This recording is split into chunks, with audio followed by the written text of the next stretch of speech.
پہلے ایک بہت اہم مسئلہ جہاں سے واقعہ کربلا کی شروعات ہوتی ہے وہ ہے یزید کی ولی عہدی کا مسئلہ، کہ معاویہ رضی اللہ تعالیٰ عنہ نے اپنی حیات میں یزید کو نامزد کر دیا کہ معاویہ رضی اللہ تعالیٰ عنہ کے بعد وہ خلیفہ بنے گا۔ یہ ایک بہت بڑا مسئلہ ہے، اور اسی کے سہارے صحابہ کرام رضی اللہ تعالیٰ عنہ پہ الزام لگایا جاتا ہے۔ تو وہ یہ جو ولی عہدی کا مسئلہ ہے، اس مسئلے کو بھی بنیاد بنا کے اس پہ بات کرتے ہوئے صحابہ رضی اللہ تعالیٰ عنہ کے تعلق سے بدگمانی پھیلائی جاتی ہے، اور پھر وہ جو روایتیں بیان کی جاتی ہیں استغفر اللہ موسیٰ الاشعری رضی اللہ تعالیٰ عنہ متعلق اور بعض صحابہ سے متعلق، کہ ان لوگوں نے کس طرح سے معاویہ رضی اللہ تعالیٰ عنہ کو اکسا کے معاذ اللہ، اور اس طرح سے ان کے بیٹے کے حق میں وہ بات کر دی، اور معاویہ رضی اللہ عنہ کو اپنے مفاد کے لیے ان کو اکسایا۔ تو یہ سب جھوٹی باتیں ہیں، بے بنیاد باتیں ہیں، ان کا کوئی ثبوت نہیں ہے کہ لوگوں نے یعنی صحابہ نے معاذ اللہ صحابہ نے ایک دوسرے کے خلاف سازش کر کے معاذ اللہ، جیسا کہ روایتیں بتاتی ہیں، اور جیسا کہ ایک صاحب نے اپنی کتاب میں خلافت و ملوکیت میں لکھ بھی ڈالا ہے اس طرح کی باتوں کو، کہ ایک بزرگ نے اپنے مفاد میں اور دوسرے بزرگ نے اپنے مفاد میں اس طرح سے امت کا سودا کر دیا، استغفر اللہ۔ تو اس طرح کی جو بدگمانی ہے نا یزید کی ولی عہدی کو لے کر، یہ بے بنیاد جھوٹی روایات پر مبنی ہے، صحیح روایات میں اس کا کوئی نام و نشان نہیں ہے۔ اس لیے بغیر کسی پختہ ثبوت کے صحابہ کرام رضی اللہ عنہ کے بارے میں اس طرح کے تبصرے کرنا اور اس طرح کی بدگمانی کرنا یہ درست نہیں ہے، ہرگز درست نہیں ہے۔ بات یہ ہے میرے بھائیوں کہ امیر معاویہ رضی اللہ تعالیٰ، اچھا یہ ایک چیز ہے کہ یزید کا نام کیسے آیا، تو یہ جو جھوٹی روایتیں ہیں اس کی طرف میں نے اشارہ کر دیا۔ اچھا ایک مسئلہ اور ہے، بعض لوگ بہت زیادہ اس کو اچھالتے ہیں، کہتے ہیں کہ جب حسن رضی اللہ تعالیٰ عنہ نے صلح کی تھی تو اس میں یہ شرط لگائی تھی کہ معاویہ رضی اللہ تعالیٰ عنہ اگر وفات پاتے ہیں اور حسن رضی اللہ تعالیٰ عنہ زندہ رہتے ہیں تو پھر یہ خلافت واپس حسن رضی اللہ تعالیٰ عنہ کے پاس آنی چاہیے۔ کہتے ہیں اسی بنیاد پر صلح ہوئی تھی، اسی بنیاد پر صلح ہوئی تھی، یعنی صلح کی یہ باقاعدہ شرط تھی، حالانکہ ایسا کسی بھی مستند اور صحیح روایت میں موجود نہیں ہے۔ کچھ روایتیں پیش کی جاتی ہیں لیکن وہ صحت کے معیار پہ پوری نہیں اترتی۔ لیکن اگر چلو ہم تھوڑی دیر کے لیے مان لیتے ہیں کہ جو ہے یہ روایتیں صحیح ہیں، کہ شرط کے وقت یہ صلح کے وقت یہ شرط رکھی گئی تھی کہ اگر حسن رضی اللہ تعالیٰ عنہ باحیات ہوں گے تو معاویہ رضی اللہ تعالیٰ عنہ ان کے حوالے کر دیں گے، معاویہ رضی اللہ کی وفات کے بعد خلافت ان کے حوالے ہوگی۔ لیکن کیا ایسا ہوا؟ نہیں، یعنی معاویہ رضی اللہ تعالیٰ عنہ کی زندگی ہی میں حسن رضی اللہ تعالیٰ عنہ کی وفات ہو گئی۔ ظاہر سی بات ہے کہ ان کی وفات ہوگی تو اب اس پہ عمل کرنے کا کوئی مسئلہ نہیں، کیونکہ صلح کی شرط میں یہ تو نہیں تھا نا کہ ان کے خاندان میں یا اہل بیت کے خاندان میں خلافت دے دیں گے، بات صرف حسن رضی اللہ تعالیٰ عنہ کی تھی۔ ورنہ اگر یہ ماننے لگے کہ خاندان ہی میں رہے گی تب تو پھر دونوں طرف سے ایک بات ہے، جو الزام بنو امیہ پہ لگاتے ہیں کہ ان لوگوں نے اپنے خاندان میں حکومت کر لیا، تو پھر وہ تو اہل بیت کے تعلق سے بھی آئے گا کہ ان لوگوں نے کہا کہ ہمارے خاندان میں حکومت رہے گی، جبکہ یہ کسی کی خاندان کا مسئلہ نہیں ہے۔ حالات اور ظروف کے لحاظ سے یہ طے ہوگا کہ کس کو یہ ذمہ داری سونپی دی جائے گی۔ تو یہ جو کہا جاتا ہے نا کہ امیر معاویہ رضی اللہ تعالیٰ عنہ پر یہ ضروری تھا کہ وہ حسن رضی اللہ تعالیٰ عنہ کو اپنے بعد خلافت سونپتے، تو اس کا موقع نہیں آیا۔ پہلی بات تو روایت صحیح نہیں ہے،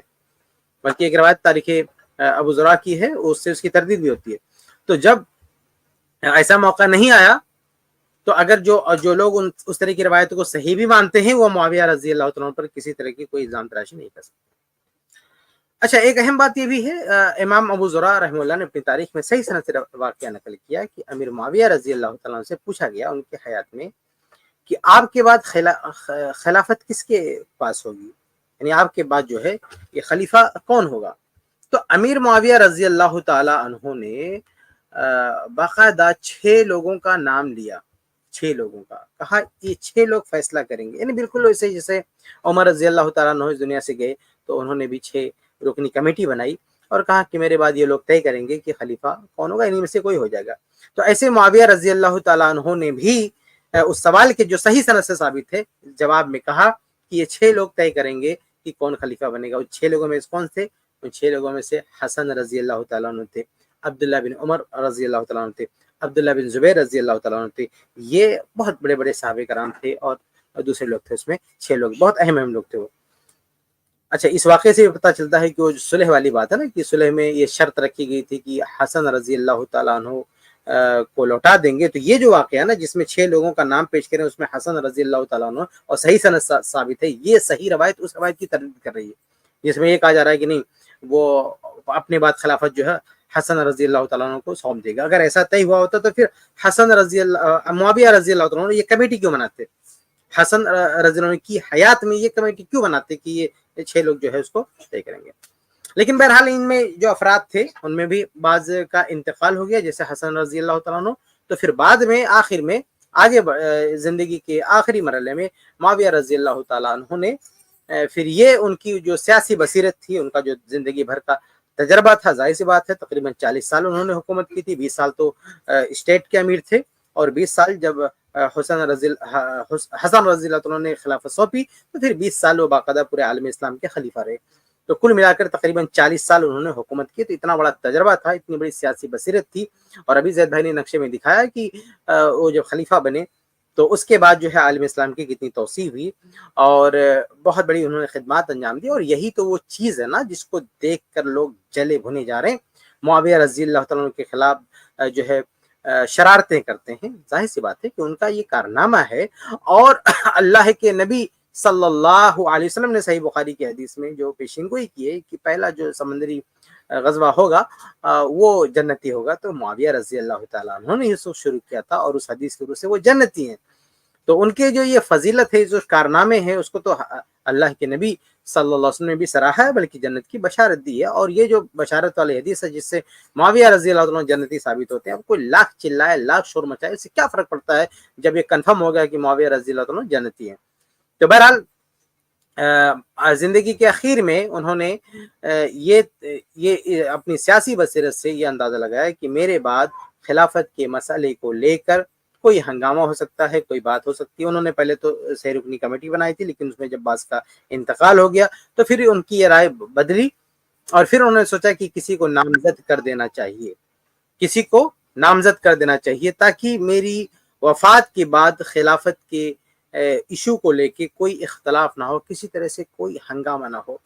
کسی طرح سے کوئی مسئلہ نہ ہو، کیونکہ اس سے پہلے آپ دیکھ چکے تھے۔ تو یہ اصل مقصد تھا کہ امت کو اختلاف اور انتشار سے بچایا کیسے جائے، یہ اصل مقصد تھا۔ مقصد یہ نہیں تھا کہ خلافت کو اپنی خاندان میں رکھنا جیسا کہ معاویہ رضی اللہ عنہ پر لوگ الزام لگاتے، نہیں، مقصد یہ تھا کہ اب آگے کوئی فتنہ فساد نہ ہو، تو اس کے لیے معاویہ رضی اللہ تعالیٰ نے اپنے بیٹے کو نامزد کر دیا۔ ابن خلدون رحمہ اللہ نے لکھا ہے کہ معاویہ رضی اللہ عنہ نے یہ اندازہ لگایا کہ اہل شام کسی اور کی اطاعت قبول نہیں کر سکتے، اور اس وقت اہل شام بہت بڑی طاقت تھے مسلمانوں کی، تو وہ چونکہ کسی اور کی اطاعت قبول نہیں کر سکتے تھے، اس لیے معاویہ رضی اللہ تعالیٰ نے یہ سوچا کہ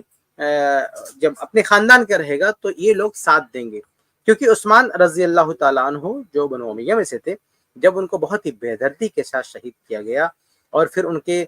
قاتلین کا بھی وہ ہاتھ نہیں آئے، تو اتنا زیادہ مایوسی بنو امیہ میں تھی اور اتنا زیادہ وہ رنجیدہ تھے، اتنا زیادہ دکھی تھے اس معاملے کو لے کر کہ وہ کسی پہ بھروسہ کرنے کے لیے تیار نہیں تھے۔ اتنی عظیم ہستی کو اتنی بے دردی سے شہید کیا گیا جس نے اپنے بچاؤ کے لیے بھی کوئی کوشش نہیں کی، جس نے کوئی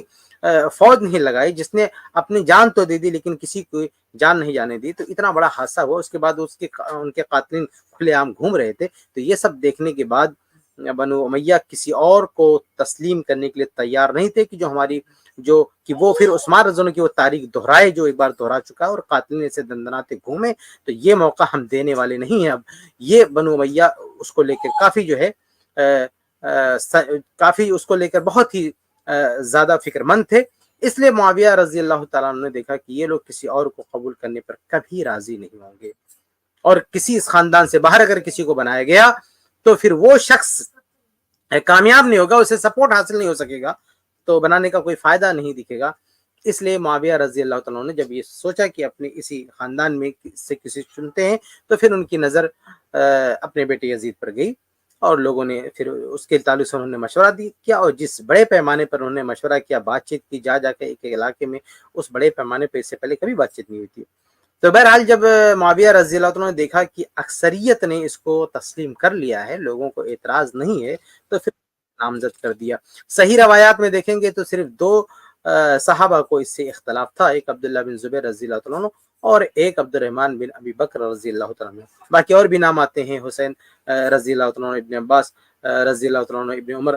رضی اللہ تعالیٰ عنہ، لیکن یہ روایتیں ثابت نہیں ہیں۔ ثابت روایتیں اگر آپ دیکھیں تو صرف 2 صحابہ کا نام آتا ہے، عبد الرحمن بن بکر اور عبداللہ بن زبیر رضی اللہ تعالیٰ عنہ۔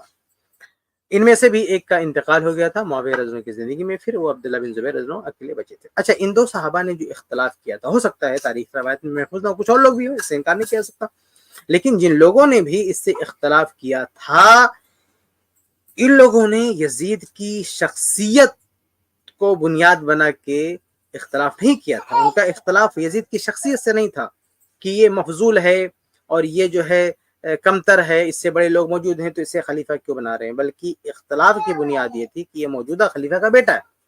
اور انہیں اس بات کا اندیشہ تھا کہ کہیں ایسا نہ ہو کہ پھر یہ دستور بن جائے کہ باپ کے بعد ہمیشہ بیٹا خلیفہ بنتا رہے، اس لیے اختلاف کیا صحابہ کرام نے۔ چنانچہ جن صحابہ نے اختلاف کیا ان میں سے کسی نے یہ نہیں کہا یزید جیسا کہ لوگ کہتے ہیں شرابی تھا، یہ تھا، وہ تھا، کسی نے یہ نہیں کہا کہ چونکہ یزید برا ہے،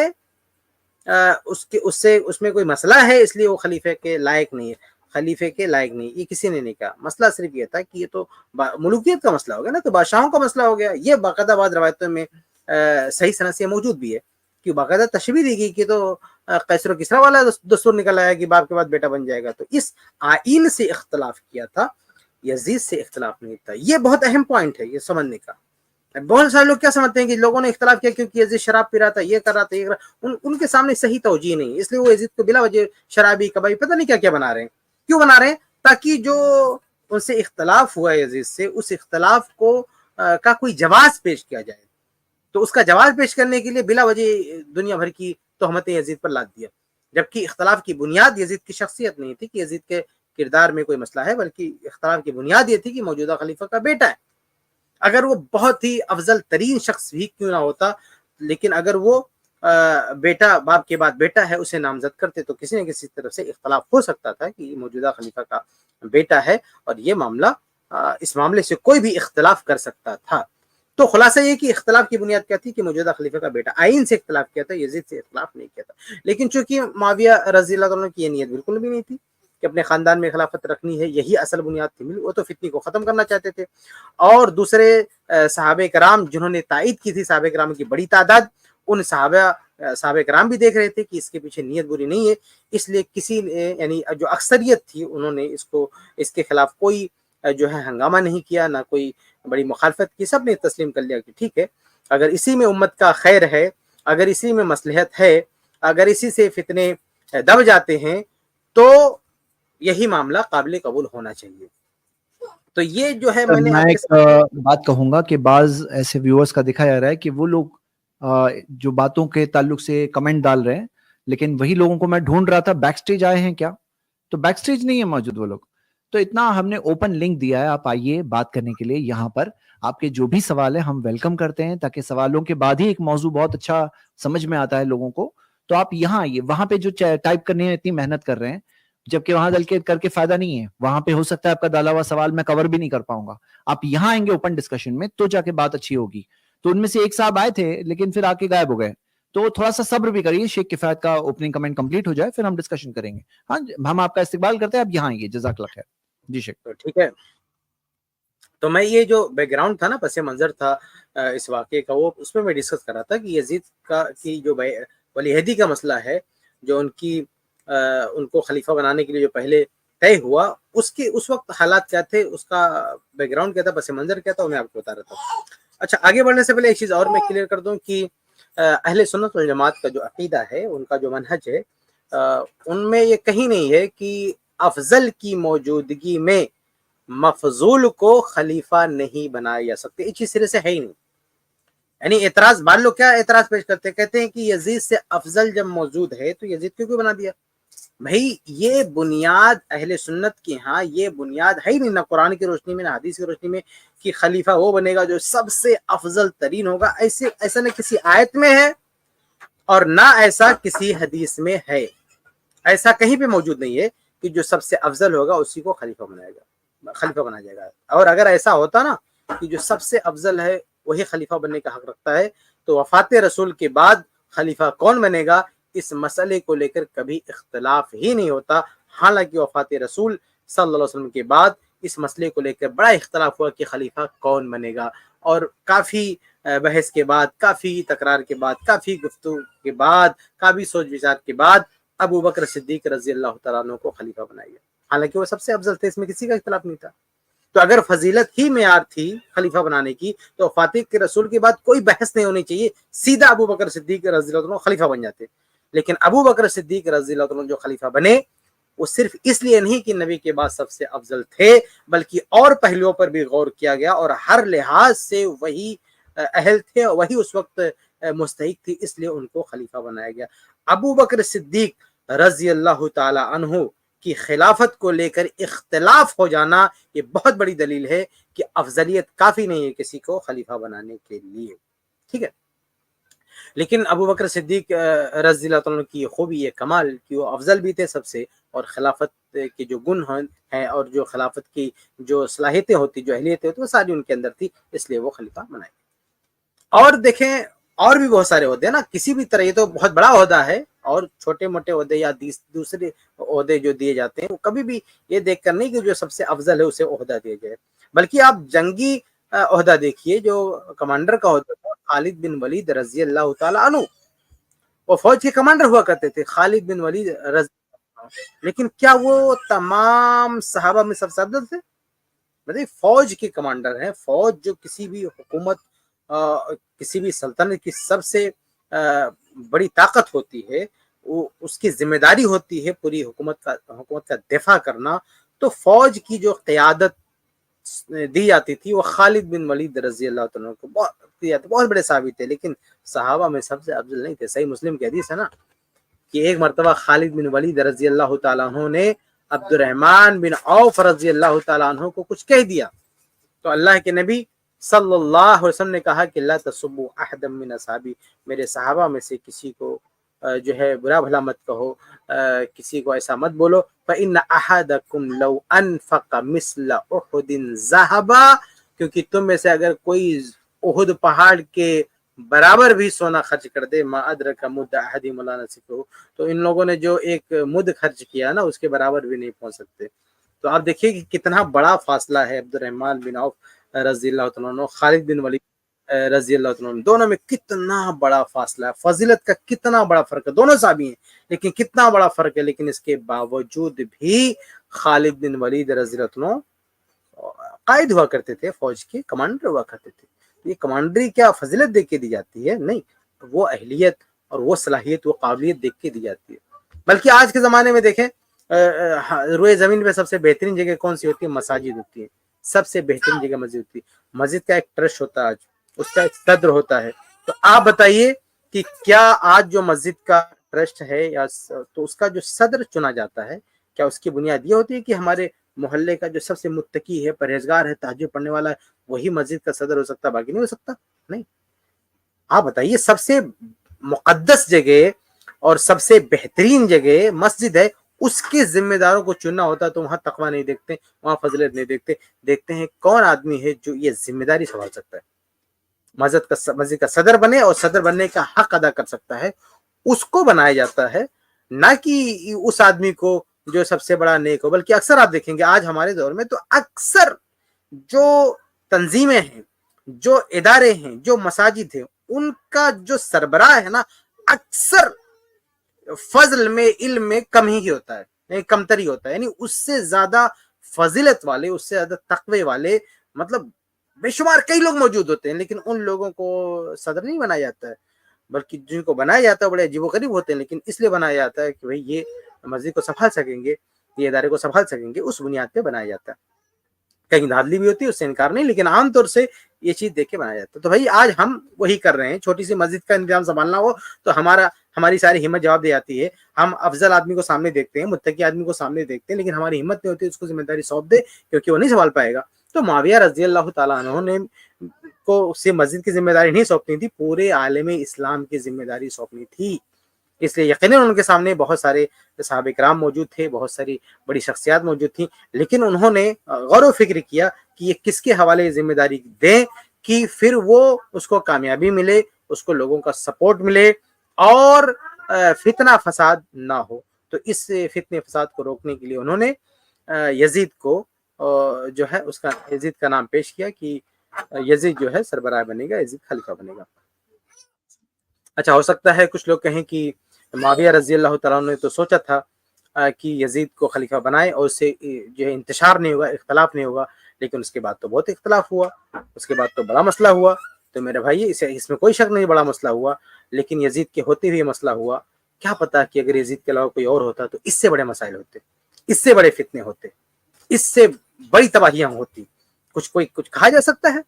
تو یقیناً یعنی آپ سوچیں, یہ تو یعنی یزید کے خلیفہ بنانے کے باوجود بھی یہ حالات پیش آئے. یہ حالات بتاتے ہیں کہ اگر اس کی جگہ کوئی اور ہوتا تو معاملہ کتنا خطرناک ہو سکتا تھا. کیا جس طرح سے یزید کو سپورٹ حاصل تھا, جس طرح سے اس کو تائید حاصل تھی, بہت سارے فتنے ہوئے, بہت سارے مسئلے ہوئے, لیکن سپورٹ اور طاقت یزید کے پاس ہی رہی. کوئی اور ہوتا تو بتائیے کیا انجام ہوتا. دیکھیے, لوگوں نے حسین رضی اللہ عنہ کو کوہا بلایا اور یہ شو کر رہے تھے, یہ ظاہر کر رہے تھے کہ ہم ان کی مدد کریں گے, لیکن جب مدد کرنے کا وقت آیا, ساتھ دینے کا وقت آیا, کسی نے ان کا سپورٹ کیا, کسی نے ان کا ساتھ دیا. حالانکہ اس وقت روئے زمین پر بہت بڑی عظیم شخصیت تھی, بڑی فضیلت والی شخصیت تھی, لیکن ان کا ساتھ لوگوں نے نہیں دیا. تو بھائی یہ چیز دیکھی جاتی ہے کہ ذمہ داری کس کے حوالے کریں کہ لوگوں کا تعاون اس کے ساتھ ہو, لوگوں کا سپورٹ اس کے ساتھ ہو, اور وہ معاملے کو اچھے سے ہینڈل کر لے جائے اور اسے کسی طرح کی دقتوں کا سامنا نہ کرنا پڑے. یہ سب دیکھتے ہوئے معاویہ رضی اللہ تعالیٰ عنہ نے یزید کو خلیفہ بنایا, اور آنے والے حالات نے بالکل ثابت کر دیا کہ معاویہ رضی اللہ عنہ کی دور اندیشی بالکل مبنی بر حق تھی, اور انہوں نے صحیح فیصلہ کیا تھا. اگر انہوں نے کسی اور کو ذمہ داری دی ہوتی تو شاید